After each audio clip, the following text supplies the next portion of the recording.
നമസ്കാരം. മലയാളി വാർത്ത ഇൻസൈഡിലേക്ക് സ്വാഗതം. ഇറാനും അമേരിക്കയും തമ്മിലുള്ള സൈനിക ഏറ്റുമുട്ടൽ പ്രക്ഷുബ്ധമായി തുടരുന്നതിനിടയിൽ ഇറാന് നേരെ 10ാം രാത്രിയിലും അതിശക്തമായ വ്യോമാക്രമണം നടത്തി US സൈന്യം. അതേസമയം മേഖലയിൽ ആക്രമണം വ്യാപിപ്പിച്ച ഇറാൻ കുവൈത്തിന് നേരെയും മിസൈൽ ഡ്രോൺ ആക്രമണങ്ങൾ അഴിച്ചുവിട്ടു. ഇതോടെ പശ്ചിമേഷ്യൻ മേഖല പൂർണ്ണമായും യുദ്ധഭീതിയിലായി. ഇറാന്റെ പ്രകോപനമില്ലാത്ത ആക്രമണങ്ങൾക്ക് മുന്നിൽ വിട്ടുവീഴ്ചയില്ലെന്ന് വ്യക്തമാക്കിയ US സെൻട്രൽ കമാൻഡ് ഇറാന്റെ സൈനിക കമാൻഡ് സെന്ററുകൾ, മിസൈൽ വിക്ഷേപണ താവളങ്ങൾ, വ്യോമ പ്രതിരോധ സംവിധാനങ്ങൾ എന്നിവ കേന്ദ്രീകരിച്ച പുതിയ ഘട്ട ആക്രമണം പൂർത്തിയാക്കി. ഹോർമൂസ് കടലിടുക്കിലെ കപ്പൽ ഗതാഗതത്തിന് ഭീഷണിയാകുന്ന ഇറാന്റെ നാവിക ശേഷി പൂർണ്ണമായും തുറക്കുകയാണ് ലക്ഷ്യമെന്ന് അമേരിക്ക വ്യക്തമാക്കി. അതേസമയം അമേരിക്കൻ സഖ്യകക്ഷികളെ ലക്ഷ്യമിട്ട് ഇറാൻ നടത്തുന്ന ആക്രമണം അയൽരാജ്യമായ കുവൈത്തിലേക്കും വ്യാപിപ്പിച്ചു. കുവൈത്തിന് നേർക്കുവന്ന ഇറാനിയൻ ഡ്രോണുകളെയും മിസൈലുകളെയും തങ്ങളുടെ പ്രതിരോധ സംവിധാനങ്ങൾ ഉപയോഗിച്ച് വ്യോമ അതിർത്തിയിൽ വെച്ച് തന്നെ വിജയകരമായി തകർത്തതായി കുവൈത്ത് സൈനിക വക്താവ് അറിയിച്ചു. ജോർദാനിൽ US സൈനികർ കൊല്ലപ്പെട്ട സംഭവത്തിന് പിന്നാലെ ഇറാന് കനത്ത വില നൽകേണ്ടി വരുമെന്ന് അമേരിക്കൻ പ്രസിഡന്റ് ട്രംപ് മുന്നറിയിപ്പ് നൽകി. എന്നാൽ തങ്ങൾ പൂർണ്ണ തോതിലുള്ള യുദ്ധത്തിലാണെന്നും തിരിച്ചടി തുടരുമെന്നും ഇറാൻ വ്യക്തമാക്കിയതോടുകൂടി മേഖലയിലെ സംഘർഷത്തിന് അയവ് വരാത്ത അവസ്ഥയാണ് ഉള്ളത്. ഹോർമൂസ് കടലിടുക്കിലെ വ്യോമ നാവിക പാതകളെ അശാന്തമാക്കി US ഇറാൻ സൈനിക ഏറ്റുമുട്ടൽ കൂടുതൽ പ്രക്ഷുബ്ധമാവുകയാണ്. ഹോർമൂസ് കടലിടുക്കിലൂടെ സഞ്ചരിക്കാൻ ശ്രമിച്ച 2 എണ്ണക്കപ്പലുകളിൽ ശക്തമായ സ്ഫോടനത്തെ തുടർന്ന് വൻ തീപിടുത്തം ഉണ്ടായതായി ഇറാന്റെ ഇസ്ലാമിക് റവല്യൂഷണറി ഗാർഡ് കോർപ്സ് അറിയിച്ചു. കപ്പലുകളിലെ ജീവനക്കാരെ രക്ഷപ്പെടുത്താനുള്ള ശ്രമങ്ങൾ പുരോഗമിക്കുകയാണ്. മേഖലയിൽ അമേരിക്കൻ വികൃതികൾ തുടരുന്നിടത്തോളം കാലം ഹോർമൂസ് കടലിടുക്ക് അടഞ്ഞു തന്നെ കിടക്കുമെന്നും ഇവിടെ നിന്ന് എണ്ണയോ വാതകമോ രാസവളങ്ങളോ കയറ്റുമതി ചെയ്യാൻ അനുവദിക്കില്ലെന്നും IRGC മുന്നറിയിപ്പ് നൽകി.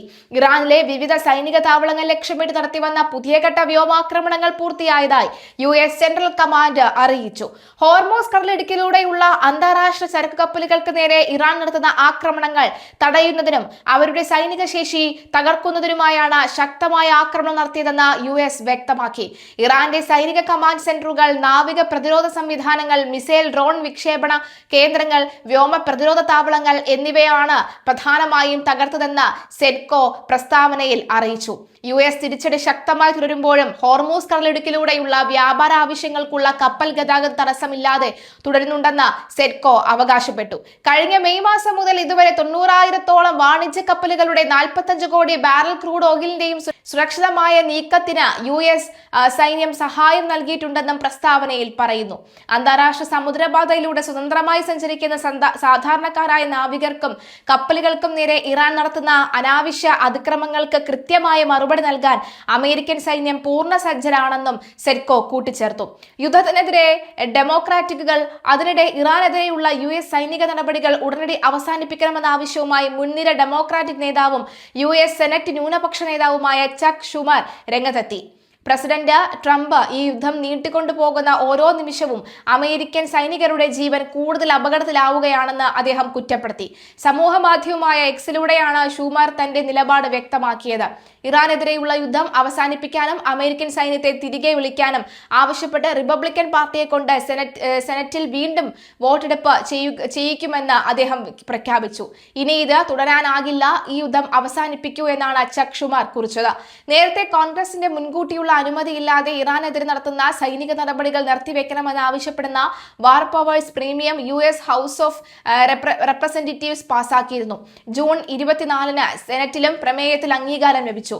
ഡെമോക്രാറ്റുകൾക്കൊപ്പം 4 റിപ്പബ്ലിക്കൻ സെനറ്റർമാർ കൂടി പ്രമേയത്തെ പിന്തുണച്ച വോട്ട് ചെയ്യുകയായിരുന്നു. ഇതോടെ വിഷയത്തിൽ 10ാം തവണയാണ് സെനറ്റ് വോട്ടെടുപ്പിലേക്ക് നീങ്ങിയത്. എന്നാൽ ജനപ്രതിനിധികളുടെയും സെനറ്റിന്റെയും ശക്തമായ എതിർപ്പുകൾ നിലനിൽക്കെ തന്നെ ട്രംപ് ഭരണകൂടം ഇറാനെതിരെയുള്ള വ്യോമാക്രമണങ്ങളും സൈനിക നടപടികളും തുടരുന്ന പശ്ചാത്തലത്തിലാണ് പ്രതിഷേധം വീണ്ടും ശക്തമാകുന്നത്. ഇതിനിടെ ജോർദാനിലെ മുവാഖാഫ്, സാൽത്തി താവളങ്ങളിൽ ഇറാൻ നടത്തിയ ആക്രമണത്തിൽ കൊല്ലപ്പെട്ട US സൈനികരുടെ വിവരങ്ങൾ അമേരിക്ക പുറത്തുവിട്ടു. ടെക്സാസ് സ്വദേശി പൈലറ്റ് ഇസമെല്ല ഗോൾസാലാസ് എന്ന 19 വയസ്സുകാരൻ, ഹവായി സ്വദേശി ലഫ്റ്റനന്റ് ടൈനർ ജെയിംസ് ഫീഫാൻ എന്ന 25 വയസ്സുകാരൻ എന്നീ സൈനികരുടെ വിവരങ്ങളാണ് US പ്രതിരോധ മന്ത്രാലയം പുറത്തുവിട്ടത്. അമേരിക്കയുമായി ഇപ്പോൾ പൂർണ്ണതോതിലുള്ള യുദ്ധത്തിലാണ് ഇറാൻ പ്രസിഡന്റ് മസൂദ് പെസിഷ്കിയാൻ പ്രതികരിക്കുകയും ചെയ്തു. ബഹ്റൈൻ, ജോർദാൻ, സിറിയ എന്നിവിടങ്ങളിലെ US അനുബന്ധ ലക്ഷ്യങ്ങളിലേക്ക് ഇറാൻ ഡ്രോൺ മിസൈൽ ആക്രമണങ്ങൾ നടത്തി. ജോർദാൻ സൈന്യം 3 ഇറാനിയൻ മിസൈലുകൾ വെടിവെച്ചിട്ടു.